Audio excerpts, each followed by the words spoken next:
Übeydullah ibn Hürri Cöfi adında bir şəxsdir. İmam Hüseyin əleyhissalam gəldi onun yanına, dedi ki, Übeydullah, gəl məndən gedək.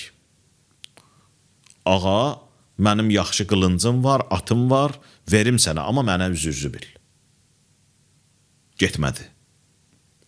Bu cür qarşıladı İmam Hüseyni.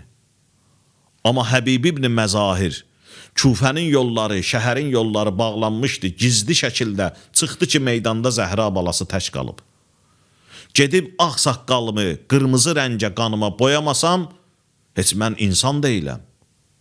Ona görə görürsən, bəzisi belə reaksiya verir, bəzisi tamam başqa cür reaksiya verir. Elə bil gələrlər sənə deyərlər ki, o çadırda Zəhra balası İmam Zaman əleyhissalam əyləşib səni çağırır. Bir kəlmə sözü var sənə. Necə olarsan? Halın necə dəyişər? Çünki sən artıq hidayət tapmısan. Artıq Allahın sevimli bəndəsisən, o cür hərarətlə qarşılayırsan. Gözünün yaşın tökə-tökə gedirsən, sevincdən, şövqlə gedirsən həmin o çadıra ki, Zəhra balası o çadırda məni gözləyir. Bütün aləm onu gözlədiyi halda, o məni gözləyir ki, indi mənə bir kəlmə söz desin. Adamın reaksiyası nə cür olar? Bax, bu misalları çəkməkdə məqsədim budur ki, Allah möminləri vəsf edir ki, İzâ zukirallah vəcilət qulubuhum. Allah zikr olunanda ürəkləri əsər. Hansımızın ürəyi əsir Allah zikr olunanda? Deyiləndə ki, Allahın Ramazan ayı gəlir, deyəndə ki, Allah məsələn Ramazan ayıda açıq aşkara bir nəfəri yirçir, deyirsən ki, aşkara olmaz. İndi üzürlü səbəbdən tuta bilmirsən, bunu heç olmasa gizlin elə. Görsən ki, bir sərt reaksiya verir. Camaat, möminlər Ramazan ayına görə sevinirlər, şad olurlar ki, Allahım mənə hökm nazil edib və məni qonaq dəvət edib, mən onun qonaqlığında iştirak etmək şərəfinə nail görülmüşəm. Özünü xoşbəxt hiss edir, bəxtəvər hiss edir. Bu adam da özü üçün məntiq düzür qoşur ki, yox, Allahdan gizlin deyir, bəndədən nə gizlin? Mənə qoy aşkara edeyim də. Sözü deyirsən, görsən, məntiqlə cavab verir sənə. Və özünün sözündə də bir məntiq görür. Halbuki burada heç bir məntiq yoxdur. Söhbət ondan gedir ki, ədəb qaydası var. Hər şeyin adabı var. Tuta bilmirsən, heç olmasa hörmətin saxla. Heç olmasa ehtiramın saxla. Bildiyi üzürlü səbəbdən, nə bilim, cahillikdən, səhlənkarlardan ehtiramını da saxlaya bilmirsən, hörmətini də saxlaya bilmirsən. Bu məsələlər var axı. Söhbət Allahdan nəyinsə gizli olub olmamağından gedmir, söhbət ədəb və hörmət məsələsindən gedir. Elə bil ki, hamı oturub süfrədə, heç kəs əlin süfrəyə uzatmır, sən başlayırsan yiyib içməyə, necə görsənərsən orada? Pis görsənərsən, fikirləşərsən ki, qoy hamı əl uzadanda mən də əl uzadım süfrəyə. Çünki qonaqlıqda hamı bir başlayanda, bir qutaranda gözəl görsənir. Mən fərqli görsənsəm, biraz mənim üçün eyb saylar, nöqsan saylar. İnsan o eybdən, nöqsandan qaçır. Ramazan ayıdır, qonaqlıq ayıdır. Bu qonaqlıqda yemirlər, içmirlər. Hər kəs əlin yeməkdən, içməkdən çəkib, oruç tutduğu halda sən başlayırsan yemək içməyə, özü də aşkara. Bax, bu qonaqlıqda ədəb qaydasını pozmaq deməkdir.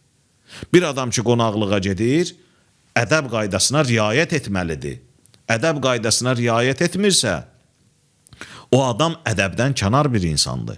Bax, Ramazan ayına Allah bizim üçün qonaqlıq ayı deyib ki, biz onun ədəbinə, hörmətinə riayət edəyək. İzâ zukirallah vəcilət qulubuhum. Görsən, insanın sevdiyi şəxsi onun yanında zikr edəyəndə ürəyi əsir. Xanım Zəhraya çox məhəbbətin var, Xanım Zəhra adı çəkiləndə görsən ürək əsir. Həzrəti Əliyə eşqün necədir? Əli deyəndə ürəyin əsir. Kərbəla deyəndə, Ərbəin deyəndə ürəyin necə əsir? Çünki ona münasibətin çox gözəldir, çox yaxşıdır, təsəvvürün çox yaxşıdır onun barəsində. Bunu demək istəyirik ki, Allahın hökmlərinə də bax, münasibət bu cür olmalıdır. İstəyirsən biləsən Allaha qarşı münasibətin necədir, namaz, oruç sənin yanında zikr olunanda, sən bax ürəyivə gör, ürəyində nə hiss edirsən. Hiss eləyirsən yoxsa yox?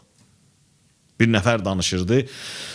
Möminlərdən deyirdi ki, qabaqlar belə bir qayda vardı. Saat 1-də radioda müəyyən xanəndələr oxuyurdu. Cəmaət yığışardılar.